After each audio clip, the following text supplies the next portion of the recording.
Bonjour à toutes et à tous, vous êtes dans Hors-jeu. Aujourd'hui, on est au Sport Plaza avec Aïssa Benjeloun avec qui on va parler de son métier, celui d'agent de joueur. Tout d'abord, merci pour l'invitation, merci à Zama et à toute l'équipe. Le métier d'agent, c'est la rencontre entre deux passions, celle du foot et des gens. La passion du foot, j'y berce depuis que je suis tout enfant et je suis fan de plusieurs équipes et tout mon temps libre est dédié au foot. Et la passion du social, dans la mesure que le foot reste vraiment un levier social qui permet de sortir les jeunes un petit peu de leur galère quotidienne. Donc, qu'est-ce que ça implique d'être agent de joueur? C'est d'abord un métier d'homme, un métier de social où il faut beaucoup de présence. Et puis c'est aussi un métier où la confiance est primordiale. On est agent d'abord. On peut être soit l'agent d'un joueur, soit mandaté par un club. Un agent est une personne qui a un mandat. Est-ce que c'est difficile de trouver les lieux où passer les examens, etc., tout ce qui est information autour de ce domaine? Malheureusement, ça ne communique pas encore assez. L'information reste difficile à trouver, à part le site de la Fédé. Il est très difficile de trouver un interlocuteur au sein même de la fédération. Vu qu'il y a un manque d'informations, où est-ce qu'il faut s'adresser pour s'inscrire? Ça se passe essentiellement à Rabat. La fédération communique via son site. Et pour la documentation, ça se trouve très facilement sur le site de la FIFA. Est-ce qu'il y a des examens pour avoir des diplômes comme pour les entraîneurs?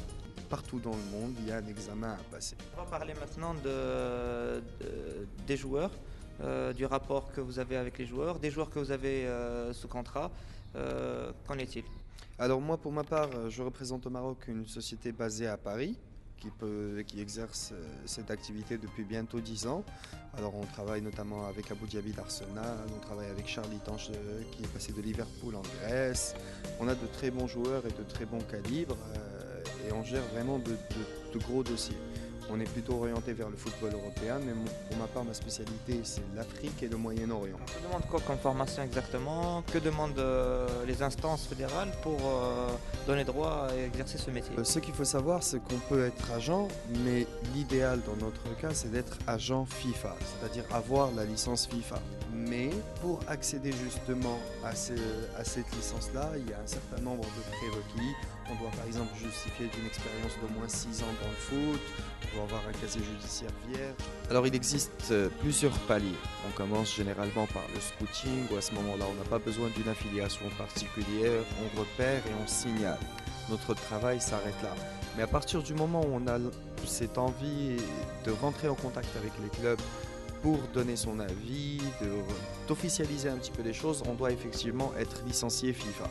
Une licence FIFA s'acquiert à un niveau local, c'est-à-dire dans chaque pays, chaque pays a sa propre réglementation qui permet d'accéder à ce titre.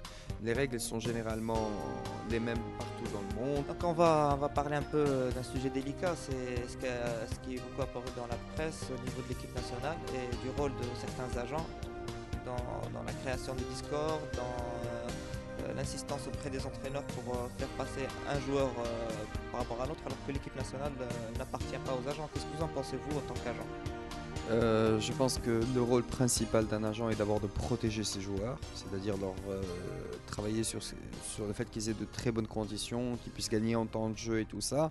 Je pense que s'il y a un reproche à faire, le reproche doit être fait à ceux qui ont permis justement à ces agents d'accéder à l'hôtel, déjà où l'équipe nationale était en concentration. Mais ça ne se fait pas. Ça ne se fait pas. D'abord, il faut avoir cette déontologie. C'est une conscience professionnelle et c'est aussi un esprit déontologiquement parlant. On ne va pas aller en concentration d'équipe nationale et dire à un coach fais ci ou fais ça. Mais après, si le coach tend son oreille et qu'il écoute l'autre et qu'il prenne le message, on ne peut en vouloir qu'au coach. Donc pour conclure, je vous remercie beaucoup de nous avoir accordé ce moment. Moi, on peut rester plusieurs heures à parler de football parce que c'est un sujet très passionnant, mais donc je ne vais pas vous prendre plus de temps, mais je vous remercie d'avoir collaboré avec nous. Tout le plaisir est pour moi et j'espère qu'on aura l'occasion d'en reparler effectivement bientôt. Merci beaucoup.